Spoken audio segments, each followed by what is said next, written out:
Hello, this is One Mana Left with the new character for 320, Alan Iveryson, the predecessor, no, the successor of Michael Jordan Ulner.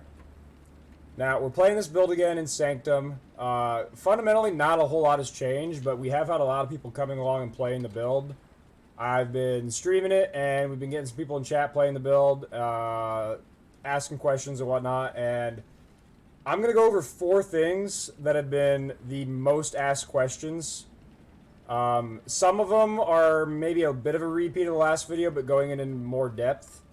And then a couple of them are things that I maybe glanced over but didn't go into any of the details. And, you know, I talked about how I could talk on details for 2 hours. And, well, I'm going to do a little bit of that now. I don't think we'll quite take 2 hours, but we might have another 20 or 30 minute video here.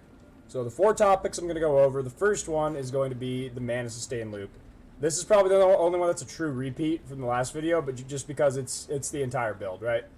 But I'll go more specifically. The biggest thing that people have been asking me about is one pattern is they'll get upgrades, they'll start to get more leech, and then they'll ask, why does my mana sustain suddenly feel worse?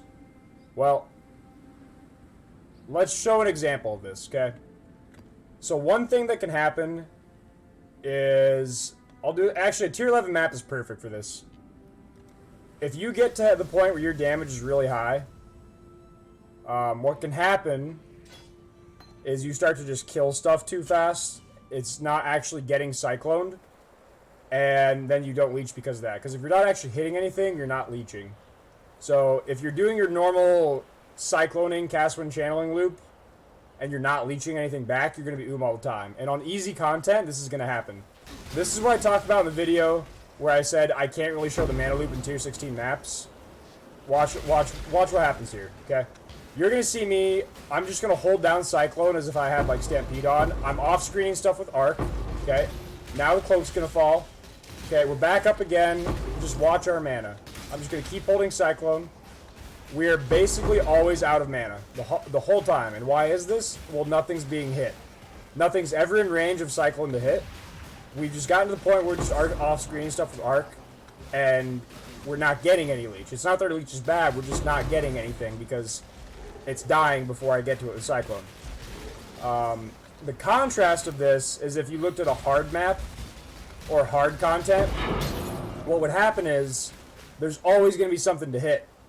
So, there's 2 ways to fix this. One is you actually just make the content harder, which for mapping doesn't sound like a great answer, but for things like Deep Delve, well, as the health increases, you get to the point where the leech becomes easier in a sense because stuff actually lives long enough to get leeched on.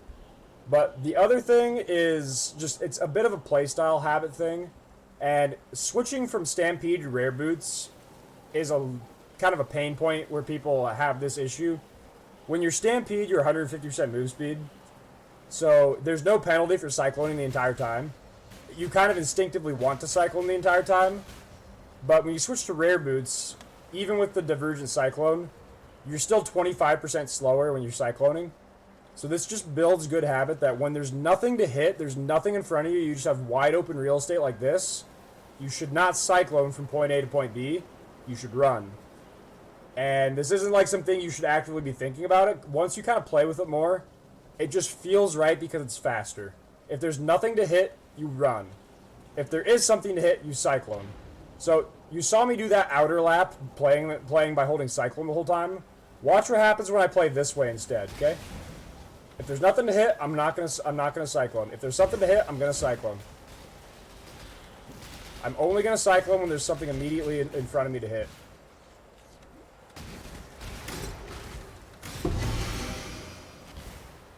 I'm running.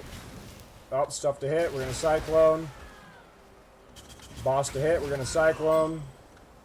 Now, okay, that's a bit of a short map to show that off, but you kind of get the idea. If there's nothing to hit, you run. If there's something to hit, you Cyclone. If you play that way, you will never be out of mana.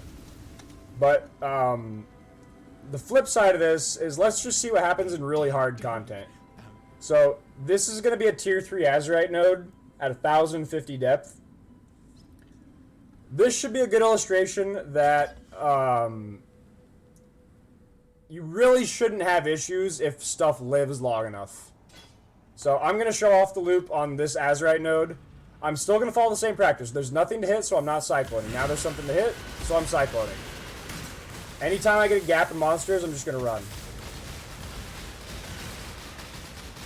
It might seem awkward at first, but it will feel right when you start to map with rare boots because it's faster. Like, you naturally, your smooth monkey brain wants to say, hey, move faster. You want to do the map faster, so there's nothing to hit, you run, it's faster. But now you're going to watch, there's always going to be stuff to hit here. My mana will be just perma-capped for the most part. And this is because before, in that map, the content relative to what I was doing was too easy, so stuff was dying too fast. This is content more matched for me. So it's going to be a more normal looking loop if you watch my mana. We got a Shakira touch mob here. I'm actually probably going to slightly outleach because I have something permanently hitting here and I only have a 50% Indigon. So you're going to see me actually starting to go a little high. I'm just going to actually start the Frostblade more to try to keep my mana lower when I need it. And I just want it to be back up for the cloak. So I'm going to do a few at the start of the cloak. And then I'm going to lay off a little bit to get back when the cloak actually runs out. And we're doing about perfect, getting it back to full right in time. Alright, so, like I said, that was some content a little more in line with my, gear. So, that's just a good illustration that sometimes if the content is getting to be, you're too over-geared for it almost, you'll just be out of mana all the time, which feels bad, but it's because you're crushing the content. The second something actually stands up to you, you're going to leech cap. So, it's partially a playstyle thing, but the last thing I'll kind of tip for this is the arc itself, for example, if you're using arc, the level of the gem does basically nothing. Arcane Cloak is what's actually doing all the damage on it. It's giving it a ridiculous amount of flat damage to the point where the damage of the gem level itself is trivial. The only thing the gem level is really doing is it's setting the mana cost. This is a base mana cost that's multiplied by Indigon. So if you change the level of this lower, you'll basically do the same damage, but your cost will go down. So if you find yourself just this doesn't fix it, you're just absolutely too low on mana, maybe you have a 60% Indigon and that's what you're working with, you just need to spend less mana than what you're spending, you can turn your arc down to use either a 16 or 11 because those are the chain break points that actually do more damage. 11, 16, and 21. You kind of want to use 21 because it feels like it's the best and it's a little bit better. But if you used a 16 instead of a 21, your mana situation would feel significantly better if anything we've talked about so far isn't actually fixing it for you. So don't be afraid to turn down the gem level if you're just absolutely gassed for mana and nothing you're doing is fixing it. Turn down the gem level. Your damage will be approximately the same because all the flat damage is coming from Arcane Cloak, not from the gem level. That should set you straight, okay? The second thing I'm going to talk about is kind of an interesting mechanic, and that's weapon swapping. So this is something that happens when you get a Squire. When you're Prism Guardian, you're going to be using 3 ores on your shield, and they're going to reserve your life. If you swap your weapon, since your 3 auras are in your shield, it's going to take off all your auras, and that's a bad idea. Now, when you're Mjolnir Squire, as your 6-link combo, it's just straight damage gems. You don't lose anything by weapon swapping. Now, this gives you a really powerful tool in the game, because basically every difficult fight in Path of Exile doesn't really do serious damage while a monster is attackable. The part in the fights that you have to live are when the bosses are immune. So if it's a deep all, there's the charge warrior phases where he's unattackable, he goes up in his pillar and he just starts shooting the charging warriors at you. That's a great time to use this. If you're doing Uber Shaper and he does bullet hell, well guess what? He's immune. Basically all bosses work this way because if they didn't, then glass cannon characters would just blow them up before they had to do the mechanic. So they like to make pinnacle bosses have just a pause where they say, okay, the boss is immune now, you have to live, you can't damage it, you have to live. And the nice thing is, if you have a weapon swap for that to just some insanely tanky weapon and shield, that makes living those mechanics a lot easier. Now for this build, you're scaling mana into ES and you're scaling off attributes. So watch what happens when I weapon swap here, okay? 16k, 20k. This isn't my actual tanky setup. This is my high damage setup where I'm using this for Delve. So my normal setup's like 21.7, but watch the mana in ES when I swap. 24k, 19k. In my other setup, it's 26k. Why is that? Well, we'll look at our resistances too. Look at the resistances here. Oh, we're 78 all res. What happened? Well, we have a very tanky shield here. Int, very tanky mod for us because of how we scale. Life, because of Ivory Tower, is giving us ES. Mana, obvious. +2 all max res is very good. A little bit of spell suppression. There's other mods you can get on shield. Weapon, we just want a big mana roll the most. And then I crafted this Fractured Int with an Abyssal socket. So I can put an Abyssal Jewel in here for stats. Now, when you have a whole lot of mana on your scepter, you're like that's what's really contributing to this 19k here. And the other thing is this makes our Arcane Cloak bigger.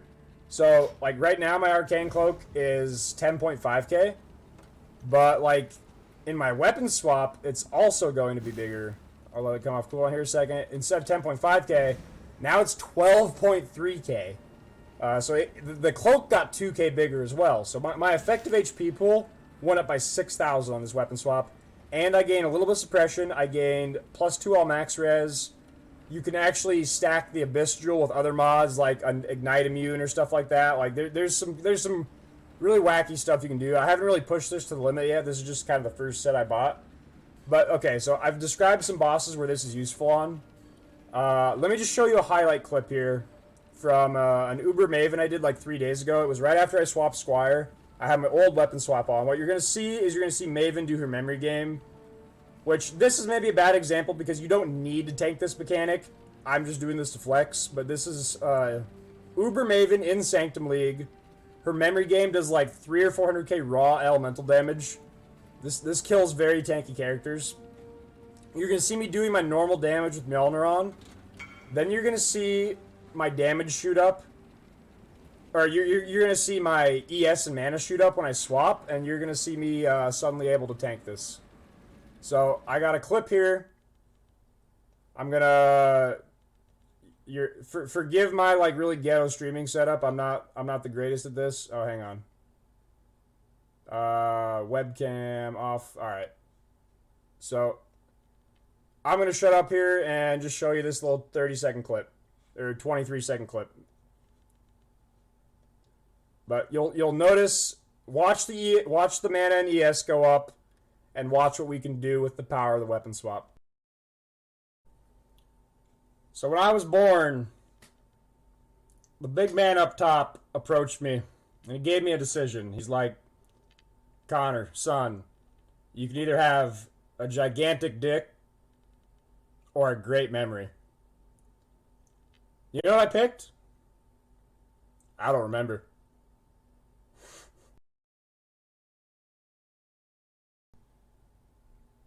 Alright, so that is us living an Uber Maven memory game in League. And that would 100% have killed us without the weapon swap. So, once again, that one's just a pure flex, but virtually every Uber boss, every endgame boss, most Delve bosses, whatever, have some immunity phase where the only thing you have to do is survive. There's nothing to damage, you just have to live, and the weapon swap is just huge tankiness. Alright. The third thing I'm going to talk about is boots. Just specifically boots. I've gotten so many questions on boots. So I'm going to go over boots. The first part, we'll go briefly over the crafting, but then the second part, the actual implicit's the cheapest way to do it. So the first thing is, we kind of talked about this, how you get a lot of stats from the boots by using rare boots. And we talked about this in the other video on the breakpoints with 9% CDR and how that actually gives you 14% more damage, as well as better cloak up time. And then you get the action speed on the other mod, which is attack speed, move speed, everything. Crafting these was fairly simple. I use a Sorcerer's Boot base because all the prefixes on this base are better. You got Hybrid Mana ES, Life, Percent ES, and Flat ES that are all valid prefixes. On other pairs of boots, like Hybrid Strength Int boots, it's not as good, just the prefix pool. You're much better to hit better prefixes on Sorc boots, and then the Flat ES and Percent ES are going to do a lot more for you on Sorc boots. The end product is going to be best on Sorc boots. So the way I craft these is I get a Fracture pair with Int, and now they can't naturally roll Strength because they're pure Int. So we use Deafening Essence of Rage, and just until we hit basically move speed and mana, and then Open Suffix, Crafted Res, and the other mod was useful, it was Life. Now, that's not too complicated.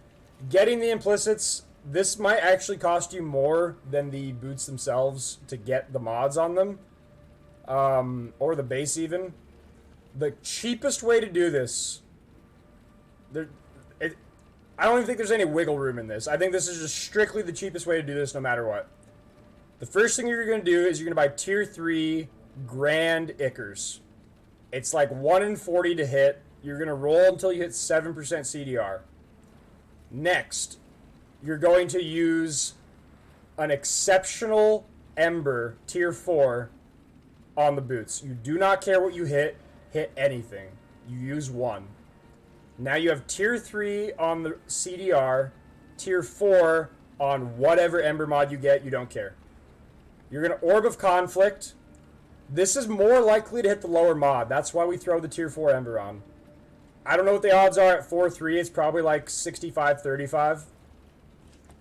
But you're going to try to get that to flip then to 4-3 with 8 CDR. If it doesn't, you conflict it until you get 4-3. After you get from 7 to 8, you're going to Exceptional Ember again. Once again, doesn't matter what you hit. Then you'll be 4 and 4 each Exceptional. Now you have a coin flip. Hopefully you hit the coin flip. If you don't, you conflict orbit again until you get 5-3, which is 9% CDR, and then the grand version of whatever else you had. Finally, then you're going to take a stack of Tier 3 Embers, Grand, and use them until you hit 5% action speed. This is like 1 in 100. It's not a very common mod. The cheap way is you can use the Tier 1, which are dirt cheap. These are like less than a Chaos, and just try to hit 4%. That is how you make rare boots. I've had so many questions on how to get the implicits, the cheapest way, whatever. That is how you get rare boots. It's not a very market-dependent thing, because basically everyone ends up crafting their own. So it's kind of just a personal project that you just need a certain stack of currency, and then you can make these. So everyone's going to end up with a similar pair, and it's just kind of a self-craft project with a little bit of RNG. Alright. The fourth and final set of questions I've got is the cast when channeling setup. So, Arc is kind of the go-to. That's the most used. I talked about and used that in the last video, but there's actually 3 options. The first option is Arc. I shouldn't really need to go over this. This is kind of the neutral option. It's really good for mapping because it can chain off screen. And it's okay on bosses because of how it works is the first target that gets hit takes the most damage, and then each successive target takes less damage than the previous one. There's a couple situations this isn't great.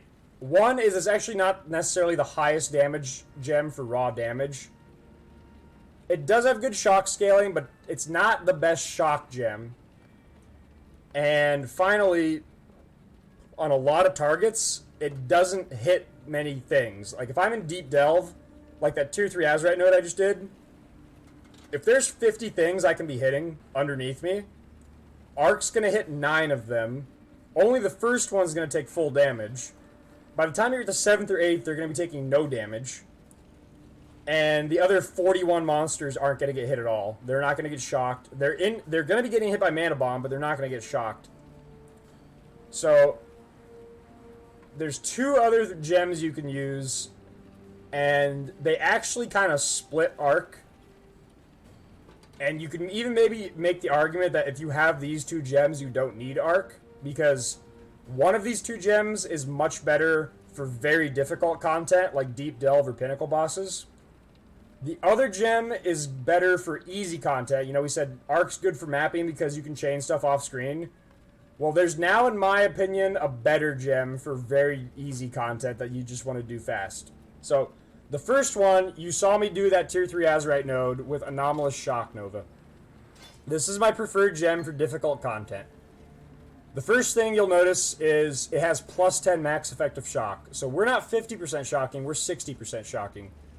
We're using, right now in the Deep Delve setup, or like, not deep, but like the current Delve setup, this basically gives us permanent, or not permanent, this basically gives us all the shock effect we could ever need. 187 shock effect. No shock effect. It's actually gone. It's actually my only source of shock effect.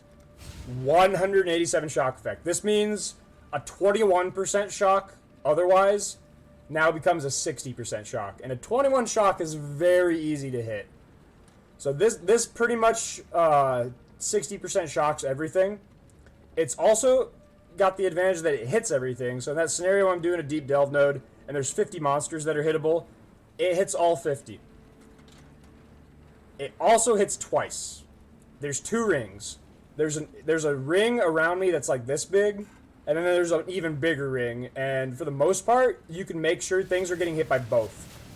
If everything's kind of following around you, you will be hitting most things with both rings. It's pretty big AoE. This can get bigger too. I'm missing a belt enchant.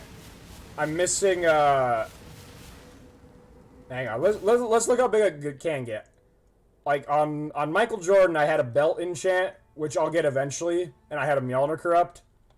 So let's take a good look at our friend Michael Jordan here.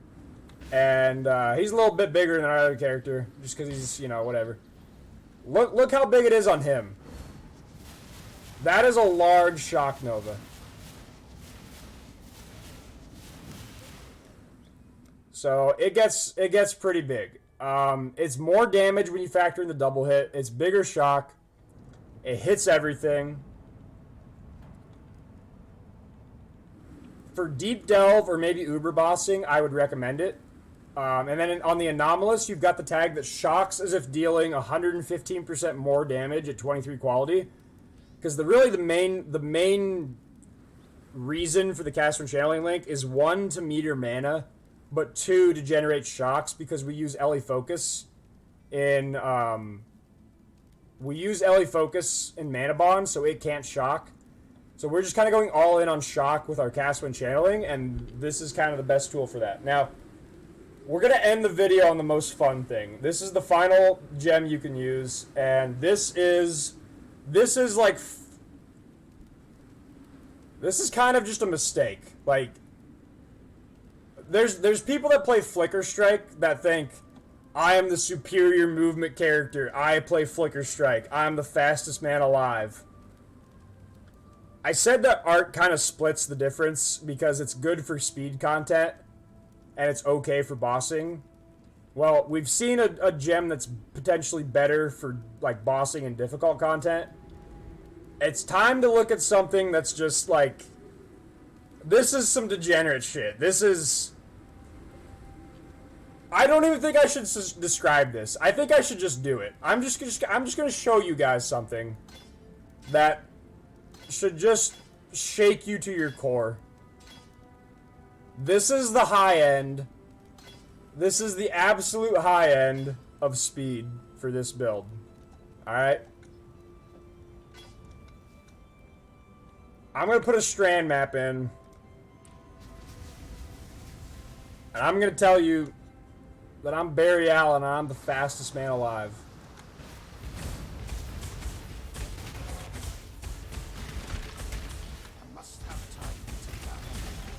We can do strands if we actually like do it right. We can do strands in like 18 seconds. Now, I don't have the right setup right now, but if you switch your Manabond to Awaken Cascade, you get like a 2-screen wide AoE, and you can use this with Awaken Cascade and just have like full off-screen AoE, and you can do maps in like 20 seconds.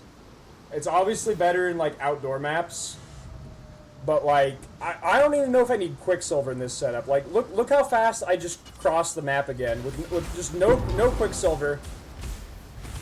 Just how fast do I move? Like, just, let's try. Well, let's see if Quicksilver really make it. Does scale off speed a little, but like, if you want to go fast, this is kind of your setup. Like, it's just pretty insane speed. Like, this. If you're used to playing Flicker Strike, this might be up your alley. But if you want to go really, really fast and just let Jesus take the wheel, this is going to give you faster maps than Arc. So, the way I see it, there's 3 options in the cast when channeling. There's the powerful one with Shock Nova, kind of the Goldilocks with Arc, and then there's the Giga Chad one with Lightning Warp. Pick which one you want. That'll wrap up the summary. Those are 4 areas I've gotten. I just held up 5 and said 4. I'm tired. Those are 4 areas I've gotten a lot of questions. Hopefully that answers them. I'll probably direct people to the video if they have a question that fits specifically into exactly what I just described, just because it's easier than repeating what I'm streaming. If you have any more detailed questions, stop by the stream, twitch.tv/onemanaleft, but other than that,